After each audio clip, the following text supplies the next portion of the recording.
Hello again and welcome to the Guns Magazine podcast. I'm your host and the editor of Guns Magazine, Brent Wheat. We've got another great episode today. I'm talking to Roy Huntington about data and how to get data about your shooting. Everything from trigger pull gauges to really weird files that measure Rockwell hardness. So we're going to dive into that here in just a second, but first a word from our great sponsor, 4Patriots. Prepare for those just-in-case situations with emergency food kits from 4Patriots. Their survival food kits combine great taste with long shelf life, making them perfect to stash away for any emergency situation. The folks at 4Patriots set up a special page just for our audience, so you can get this week's special discounts and deals. That page is 4patriots.com/gunmag. Again, just go to 4patriots.com/gunmag for all the special discounts and deals. Good afternoon, Roy. How are you doing? I have no complaints at all besides that Susie doesn't care. Wow. Well, ladies and gentlemen, we found an honest man. How about that? Well, I came up with an idea for today's show, and my first thought was, man, this could get really dull and boring because if you're math challenged like me, this is something you want to do without.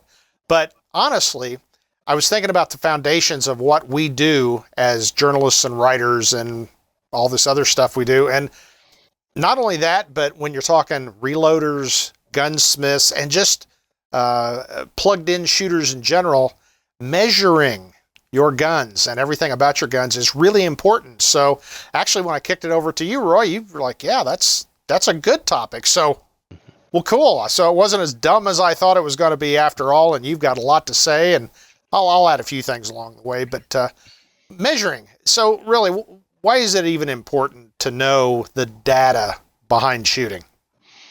You know, shooters are famous for kind of shooting from the hip.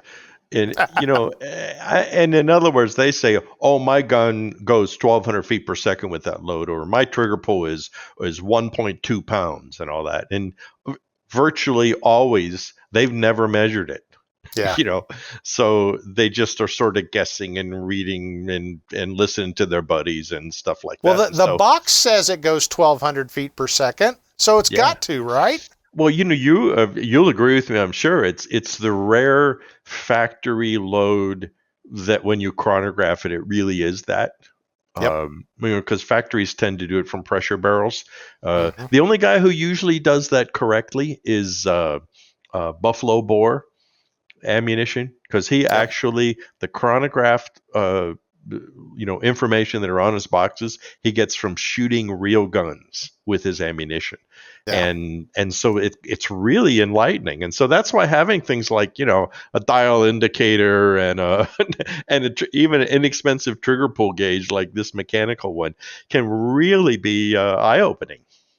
Well, it is. And I got to admit, I wasn't fully outfitted when I became the editor of Guns Magazine. I had a few of the basics, but I realized if I'm going to be the crown prince, the top Guns Magazine, I got to up my game. So I've started buying all this stuff. And it really is eye-opening that that's always kind of been a little insider ha-ha joke anyway, that published ammunition specs don't necessarily line up to real-world stuff. But if you're a more advanced shooter, somebody that really wants to dial down and understand the hows and the whys and how to make it better, you've got to have this stuff. So you open the door on a chronograph. A lot of guys talk about feet per second, but how many actually measure them? I would venture to say not as many as you'd think. So talk a little bit about how you select a chronograph and really its overall importance and what's going on to the shooter. You know, there's two ends of the spectrum there, and then one end is $1,000 or $800. You get a lab radar, or one of the really fancy ones, and that's good. I think if what I would call you a really advanced hobbyist, like maybe you really are, doing wildcat loads and you're trying to invent something, then you really should have that more advanced system. Mostly because it collects a lot of data for you. And that's really important to have. But boy, if you're just some schmo like me, You just really need to know how fast did that load shoot. You know, Yeah. I mean, because it's rare that we do mean average deviation and subsector. You know, it's like I don't really Yeah. care about that. I just want to know, was that 1,000 feet per second or was it 500 feet per second? And Well, so, let me stop you there and yeah, answer something that we get a pretty regular stream of emails. Not a lot, but I'd say every month or two. Well, how come in your magazine, you didn't publish the exact data charts and all 600 loads you tested? It's because, as Roy said, you just kind of need to know where you're at.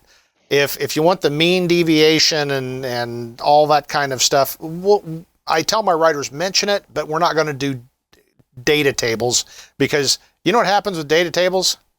Uh-huh. There's for every guy that really drills down in those and makes little notes in the book, the rest of our vast audience goes, uh-huh. So I kind of look at it as, I wouldn't call it a waste of space, but I would call it superfluous information to the majority of shooters. So I just wanted to address that. That's why, unlike some magazines that fill their spaces with every chart and graph and barometric tendency and all that stuff, we don't do that. We put the information in the story, the critical information, and go on and tell you the really important stuff. So anyway, I wanted to stop you. I think you're right, though, and there you can have information overload. And I remember we got a letter to the editor one time from this guy, and he was obviously a hopeless engineer, geek, something, because he said, I really don't like having color photos in your magazine because it distracts from the information. Wow. I know. And I just went, Okay. it kind of Well, sucks to be you, you know? yeah. So, I mean, we have there's a magazine, and I get the magazine. It's a really nice, and they're nice people, and I support them and everything. But they do a deep down dig into a load in each issue, the 357 SIG or the whatever it is. And they will literally publish, I don't know, 300 loads. I mean, it'll take up 3 full pages in the article, Ooh. and bullet weights and powders and and velocities and it's like, whew, I don't. It's like I turn the page. You Yeah. know, I look for the That part at the beginning of the article that says, this load, with this cartridge, you can get an average of this feet per second, and here's some basic bullet weights, and then that's great. And then if you need to dig deeper, then dig deeper. And yeah. if you're a shooter and you reload, you should have a shelf full of reloading manuals.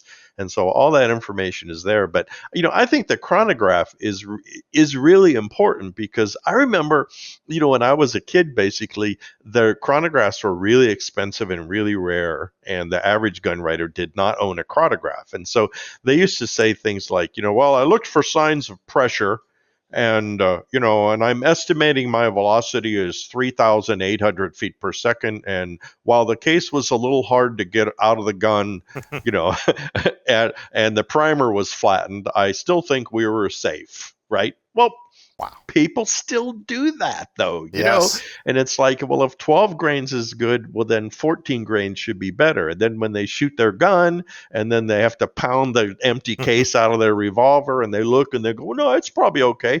It's probably like about 1,000 feet per second. Well, you know what? For $100, you can get a crony or a competition electronics, or you can get one of these real basic chronographs. Actually, nowadays, even the basic ones are fairly sophisticated. They keep track of strings. They'll give you the high and low. The one that I have actually does Bluetooths to an app on your phone. Yep. And so, but really, 99.9% of the time, I turn it on, set it up outside, shoot the gun over it, look at it, and go, oh, 849. But that's funny. I thought that was going to be faster than that. Then I go back inside and finish what I'm doing. And so, I mean, it's such a valuable tool to have, because that way, when you're reloading, for instance, and you think, well, I'm not sure that this is the load that I want. I'd like to aim for 1,000 feet per second. Well, you can believe the loading manual, except when you can't. And your powder is older, your powder is from a different batch, your bullets that you're buying that you think are 357 might be 356, or 358.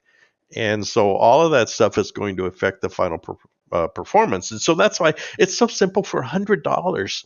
You can put the chronograph, and they're all very compact these days, and you can put one in your shooting bag and go to the range and set it up, and now and you will be the most popular guy at the shooting range that day, because I Yep. promise you from personal experience, everyone will come over and say, "Hey, do you mind? Can you shoot my gun there? I want to know." And it's like everybody wants to know, but they don't seem to want to just do the little bit of work. Exactly. I consider it essential if you're actually going to test a gun, especially if you're going to write it up. If you're just going out, you're just going to put some rounds downrange, you don't need a chronograph. But if you really want to do a deep dive and a workup, that's really something you need in your shooting bag or shooting case. So moving on, another piece of equipment that I think gets talked about a lot, and there's no excuse for not owning one. They're about $30 now, is a digital trigger pull gauge. And I have to admit, I had a spring one back in the day and it got lost somewhere. And finally, when I became editor of Guns Magazine, that was one of the first things I went out and bought, because I thought, I can't estimate any longer. And that mark one finger, I think that's about a 3.5 pound. No. Yeah. So like I said, $30 or so, you can get a really nice one, for like 70 or 80. So no excuse not to own one if you want to know how is your gun performing. Well, and because it's our job. I mean, we have to write what's the trigger pull weight, and I know I'm often wrong, because the balance there is you get a gun that might have a strong trigger pull, maybe 5 pounds, or 6 pounds in a 1911, but yet it's a really high quality action, and so you'll think, wow, that's really good. That's like 3.5 pounds. Yeah, with your Mod 1 Mark II figure. Yeah. But when you actually test it, you find out, well, no, actually it's 5.5 pounds or 6 pounds. And then, other times where you think, this is about a 6 or 7 pound trigger pull because it's a really crappy, trigger. And then when you test it, it's really maybe 4 pounds in the real world, but there's so much grit and grime and disgustingness in it.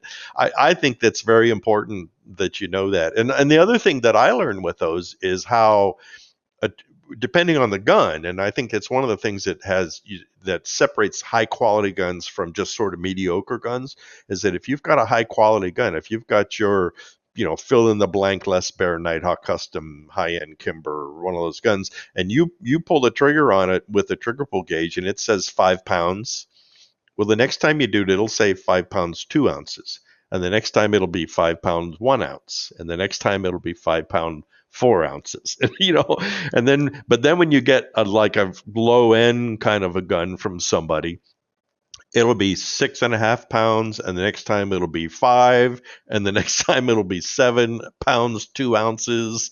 Yep. And that was the biggest shock when I started, when I got my trigger gauge. Let's test all the guns in the locker. And you're absolutely right. All guns have a variation, but the higher the quality of the gun, typically the lower the variation spread. But yeah, you get old guns or less expensive guns. And I mean, like you said, 1.5 pound difference sometimes between 2 consecutive trigger pulls. It's amazing. Well, and now why do we care, right? Okay, we care because if you're struggling with the ability to hold consistent groups with your favorite shooting iron, and you're dealing with a trigger that's 4 pounds this time, 6 pounds next time, 5 pounds next time, well, I'm sorry, but it's going to be hard to be consistent. Exactly. It's as simple as that. And so this, a $30 trigger gauge will help you solve the mystery of why I just can't really seem to shoot that gun very well. Well, that could very well be something as simple as that. Exactly.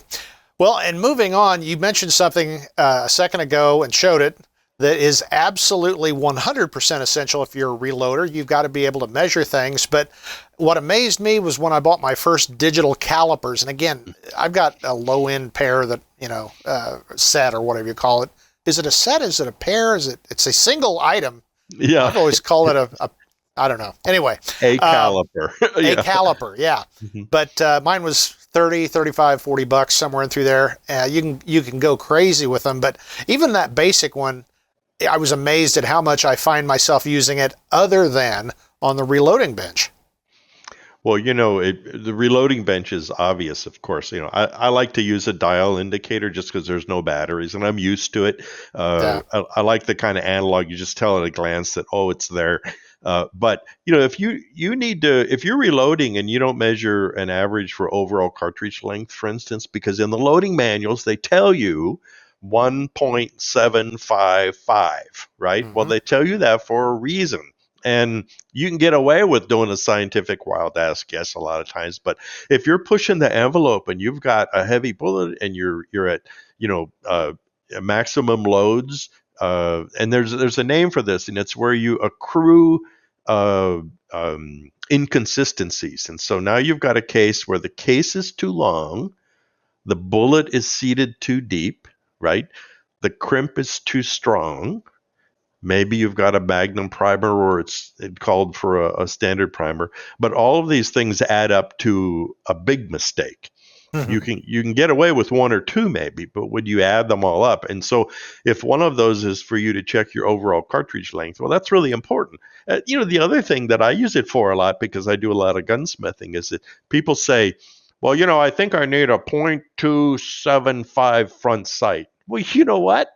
If you have a caliper, you can measure how tall the front sight is, and then there are some real simple equations. Brownells has them on their website. You can just Google it and you'll find one that you use the axis of the bore, and you can actually then measure what height front sight you need, and then with using your magic dial caliper, you can find out exactly what you need, as opposed to just going, well, I reckon it'll be about. I will. Can I tell you a secret though? I'm gonna tell you a secret. Okay. The other day, I had to sight in a really, really weird short-barreled revolver, and so I was trying to use that secret thing, and I measured the old sight with my calipers, and I just couldn't figure out what to do. So then I remembered somebody told me this years ago, and I got a black small zip tie, the plastic zip tie, and I put that around the front barrel with the tail of the tie sticking up. And then I cut it off to where it was just a little taller than what I thought the front sight was going to be. And I shot it, and it worked. And what I did was I trimmed the black tail down a little bit at a time till I got it close to where I wanted it. It was still, shooting a little bit too low, because that way I could then, file off the front sight and zero it. But I just went, ah, that solves so many problems, I think, for so many people. So if you're struggling with elevation in your front sight, just get yourself a small zip tie and put it on the muzzle of your gun and cut it off. Ta-da! Ta-da. Amazing. So you get a shooting tip and measuring tips all in one. We're just a wellspring of information. Actually, it's Roy is the wellspring of information. Of useless, Yeah, I don't know about wasted that. life. Yeah. Well, let's move on and talk about. I've got a whole bunch of these actually, because people keep sending them to me, and I found that you get what you pay for, and that's bore scopes.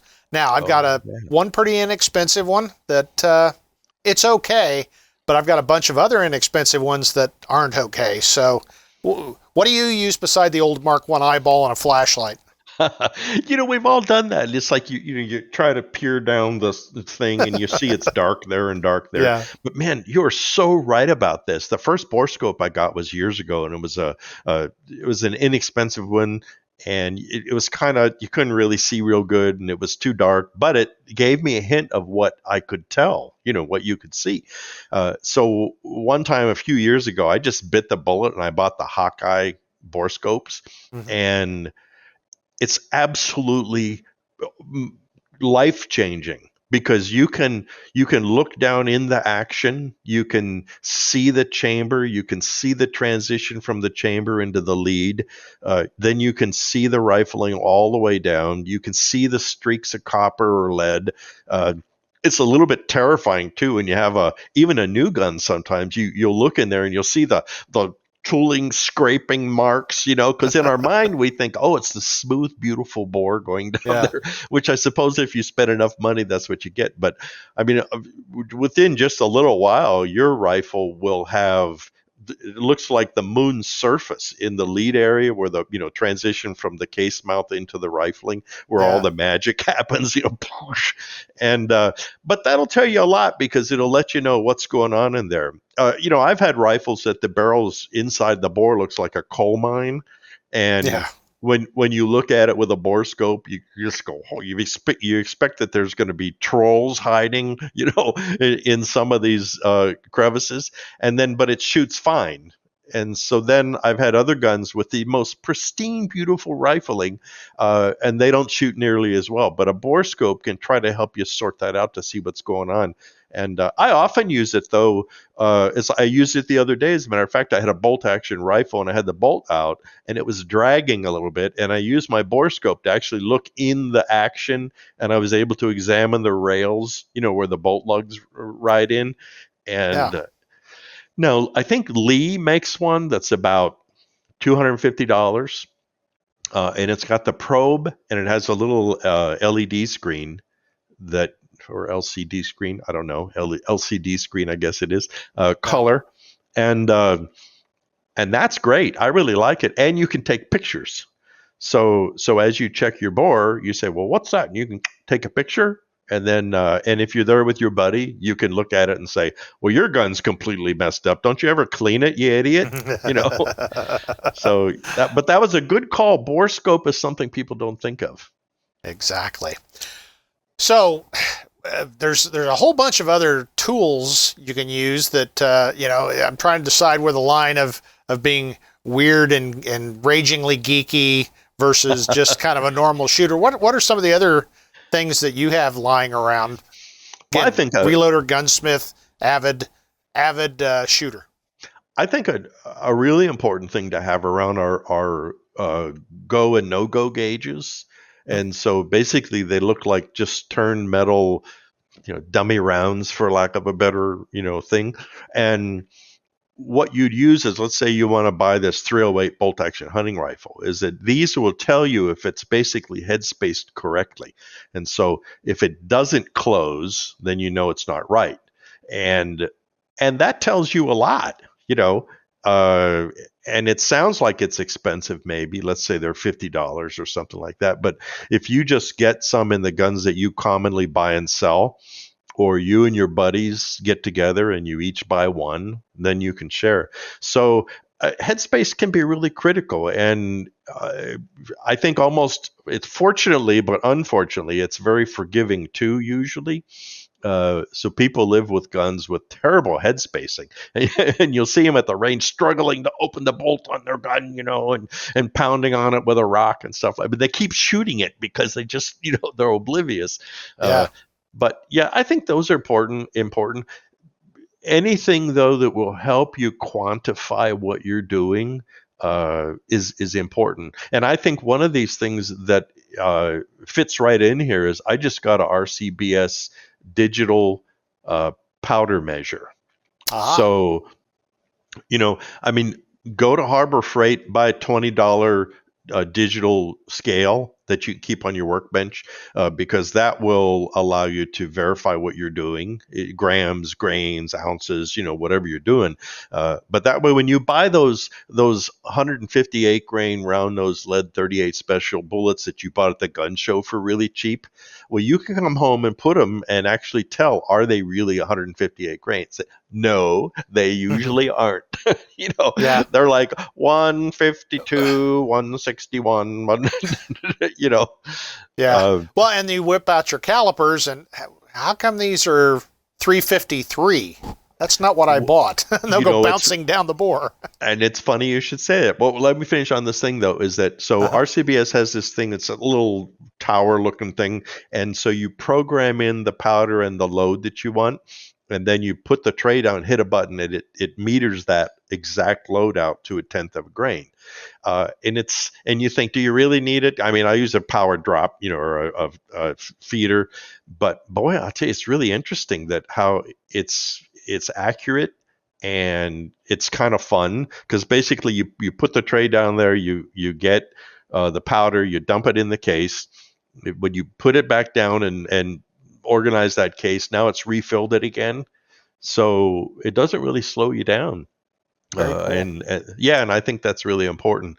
And now I lost track of where we were going. What you Oh, remember what you asked? Yeah. no, because I was thinking of a point I was going to make from like 2 points ago. Maybe you'll think of it while I'm talking, but Mhm. the one thing I wanted to add in the go no go gauges is, in my opinion, and I'd be interested to get your thoughts on this, Roy. Of all the guns you might own, if you don't have a go no go gauge, you need one for the AR-15, because of all the Yeah. guns I've seen that have been wildly out of spec because somebody built them. I've never really seen one out of a manufacturer, but they're Legos for adults, and everybody in the world's building them. And sometimes some of those things are frighteningly out of spec. So if you shoot ARs, you at least need to have a set of go no go gauges for them, because you'll get shocked at some point. So I think and you're exactly right. And I will use 1911 pistols as a similar vein. I uh, mean, I think they're more forgiving because of the round is relatively low pressure, but uh, you can go to a guns show, we're used to, and buy all these just completely mismatched 1911 parts. A spring here and a pin here and a this here and a barrel here and nothing and you don't know any history on it. Well, chances are pretty good if you put it together, it'll probably sort of work pretty good, you know? And so if you don't have a go no go gauge, if you don't have a trigger pull gauge, if you don't have a way to actually measure the barrel, if you don't have a way to actually do those kind of things, then you're setting yourself up for failure. So, I yep. remember what I was going to say. It's about this, the dial indicator. I got a who is it? Taylor's and Company, 1875 Remington single action revolver the other day. I made a little video short on it, and I'll be doing a first look video on it. And part of the reason why I liked it was because I thought, I'm going to load full wad cutters, 38 special wad cutters in it, and I'm going to have a 9mm full wad cutter revolver. I thought, well, that's cool, right? So I dug out my 48 grain wad cutters and a Lee loader that I keep around if I'm just going to load a half a dozen rounds for something. And I loaded it up in 9mm cases, and they would not chamber in the gun at all. Yeah, I mean, and then when I started looking at it, I thought, well, what the heck's going on here? Because I thought, well, 357, at 355 is a nine. This, I should be able to get it in there, right? Yeah. And I got my dial caliper out, and I realized what was going on. And so when you seated these bullets, and you could hold the cases up, and you could see the bulge where the bullet, was pushing out, and it just wouldn't let it go in. So I scratched my head, and I thought, well, I don't want to cast special bullets and all that kind of stuff. And so I contacted John Taffin, who knows everything in the world about all of this stuff. And I said, John, what do I do? And he goes, well, you call Lee and you have him send you a 355 die and you resize those bullets. And so I did. and Okay. and it's a real simple little kit, and they're like $35. And so it's a die and a little pin thing, and you screw it into your reloading press, and so you put a bullet in it and you lower the handle and it resizes these lead bullets. And so they came out at 355 as opposed to 357. These were actually like 3575. They're a little bigger than 357. And so I reloaded them, and lo and behold, it chambered them beautifully, Wow. but had I not had the calipers, of course, I wouldn't really have been able to know what was going on with my bullets and stuff. Yeah. So, Wow. Well, in the time we've got left, I've got to ask this question. You have the workshop that we all dream of, every little boy dreams of, and I got to ask. You're not officially a practicing gunsmith, but I think you would agree, an advanced amateur. So what's the weirdest measuring device you got? I suppose you've got spring measuring jigs and all that, but what's the weirdest thing on your bench? that's actually very funny. I have a lot of measuring devices. I have to admit that, depth indicators, and I even have a set of things that look like files They're curved at the bottom. They're called riffling files. They look like files, but really what they're made for is to measure surface hardness. And so Ah, I equate that in with what we're talking about here. It's a way to quantify something. And so yeah. if I'm about to work on something and I don't really know, is it Rockwell 35? Is it Rockwell 65? What is it? You take these files, and so if it'll cut it, then it's softer than what your file is. So then you measure the next one down, and if that won't cut it, then it's harder than that one. And so you can get within about Rockwell 5, give or take a little bit. And so Wow. that's probably one of the more unique measuring things that I have. But you mentioned a spring measure. Somebody sent me a tool some years ago, and you can actually put like a 1911 recoil spring in it, and it actually works a lot like the trigger pull gauge thing. Wait, let me get it lined up. It's like that because when you pull on this, you're compressing a spring right inside of the body here. And so you basically set it up like that, and it's for 1911 recoil springs. And so when you pull on it, it'll tell you what poundage that recoil spring is. Huh. And so and to me, that's a pretty handy tool to have. If you're a 1911 guy and you've got, 3 or 4 or 5 or half a dozen 1911s, you're probably always swapping springs around. And that's another one that people are always wrong. They always say, oh, yeah, I use an 18-pound spring. It's like, well, how do you know Yeah, what it is? Or other exactly. people say, oh, you should put a 12-pound spring in there. It's like, well, how do you know? you know, I can look at it and tell. yeah, it's like, yeah, I Yeah, could tell. So that's funny. Well, you've talked about Brownells. Some of the other places, both the specific gun tools and calibers and all this other stuff. Any places that you especially like to shop? I do. I think there are dedicated places like MCS, and they're machinist supply companies. But I think the average guy would be safe. Jump on Amazon, and get a $35 dial indicator, or as Brent has, a digital indicator. They're about the same. If Uh, you're lazy like me, If I'll you're say it. lazy, yeah. I will say the only thing with the digital ones is that the batteries do go dead, and they always go Yeah. dead right when you need them. It's like, darn it. Uh, that's really handy. And like I said, a little gram scale. A lot of this stuff you can find dial indicators and whatnot. You can find at like Harbor Freight, that kind of a place. And Midway, Brownells will get you more esoteric kind of a things. I also do a lot of shopping at Grizzly. Grizzly.com. Yeah. That's where I bought my lathe and my milling machine and stuff. But boy, if you can imagine it, I have parallels that you use to hold things parallel. I have angle plates, and I have other things like that. I have a device. It's a little square box, and it's an electronic like a level, and so you can set it on something, and so it'll tell you if you're at 1 degree or 7 degrees or 3 degrees and all that. And so as you get more complicated in what your needs are, you can expand your your tools. But this I use these so often that I've got about 6 of them, and they're kind of spread. Well, you probably remember they're spread all over my workbench, and so Yep. because that way wherever I am, and I do woodworking, and I've learned from a guy who really knows, and I have a really good table saw, and it's so accurate that I actually use a dial indicator to measure cuts when I'm woodworking sometimes. And Yep. so, there's a lot you can do here. Um, Also, remember, if you're reloading and you need overall cartridge length, there are companies that make gauges that are pre-done. And so basically, they're shaped like this, and you just hold the bullet inside, and it'll tell you what the overall length is. So that's kind of handy too. So, well, I hope we haven't overwhelmed everybody. No, but I just thought of another one, and that was, like I said, my fear for this episode.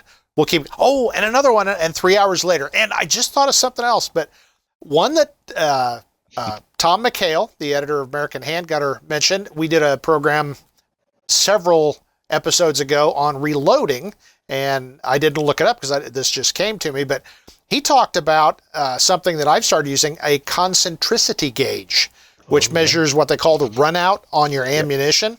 Yep. And guys that are really super into precision already know about those and probably own one, but the surprising thing is even match factory ammo will have a lot of uneven rounds. And I'd never really thought about it till Tom said something, is use the concentricity gauge on your factory ammo, and you can eliminate that variable because you can find which ones are a little cockeyed or whatever in the loading, and it makes a tremendous amount of difference. So I thought, they're not very expensive, and it's a pretty simple thing, and leave it to Tom to figure that out. So I want to throw that in. I think you're right. I mean, for the average schmo who needs to shoot, 1 minute a deer, you don't need that. But if you're really chasing something, I agree with you completely. That's a very good idea.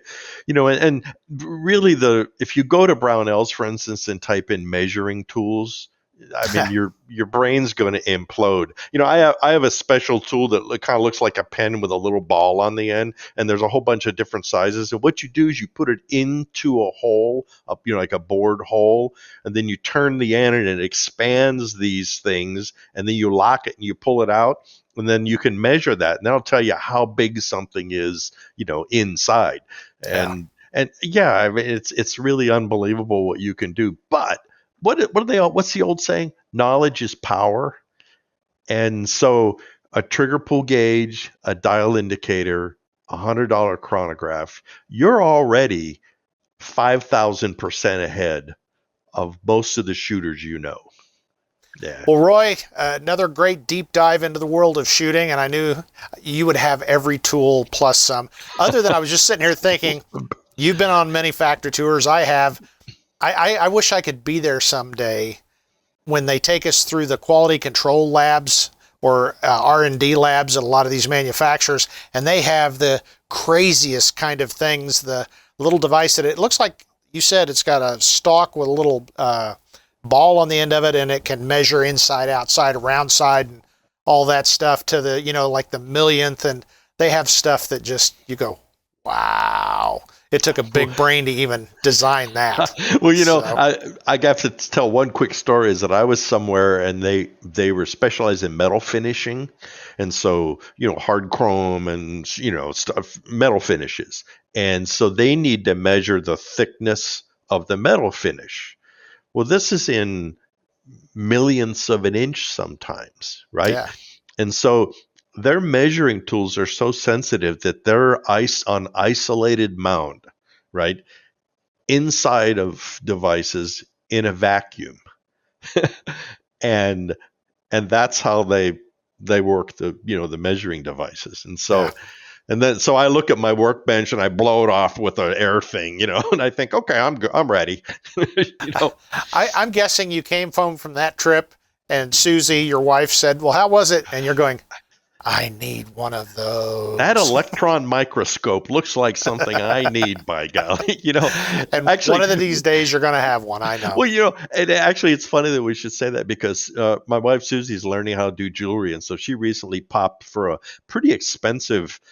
It's like a binocular microscope that you mount on the workbench, and it hangs down in front of you, and you lean your head on it. It's even got a thing you rest your head on. Wow. I think it's a Leica. I mean, we paid more for that than I usually pay for my cars. And, but I looked through it and it was like, oh no, this was a terrible mistake. Will she share? I don't think she will, but so I jumped on Amazon, and for $400 or $500 you can get the Chinese equivalent, and I thought, well, maybe for what I do, because sometimes you really want to see something, and let's say you are reloading. Well, what a neat, cool way, rather than just have an Optivisor, to be able to really look at this primer cup, or really look at the driving bands, or so there you go. But you know what? If we go any further, we'll start getting those letters like we occasionally get of, "You dirty presses, you cost me a lot of money because I really liked episode such and such, and I went out and bought 15 of those." So if we've inspired you to buy more tools, good for you. That's right. The rising tide floats all boats. So that's right. It's good for the industry. Exactly. Well, Roy, we better end this sucker because I've just got all this stuff swirling in my head at this point. But we'll end it here. Maybe we'll pick it up in part 2 at some point. But I appreciate you joining us here again on the Guns Magazine podcast. Always fun. It was great talking to Roy Huntington about data and how to collect it and how to use it to make your shooting better. Before we go, I should remind you, please check out our great sponsor, preparedness.com, for all your preparedness needs and supplies. That's the number 4, the word patriots.com. And as an exclusive for Guns Magazine podcast viewers and listeners, if you use the code GUNMAG at checkout, you get 10% off your first order of preparedness supplies. That's forpatriots.com. Use the code GUNMAG at checkout. Well, that's it for this episode of the Guns Magazine podcast. On behalf of everyone who works here every day at FMG Publications, I'm Guns Magazine editor Brent Wheat reminding you, now get out there and get shooting.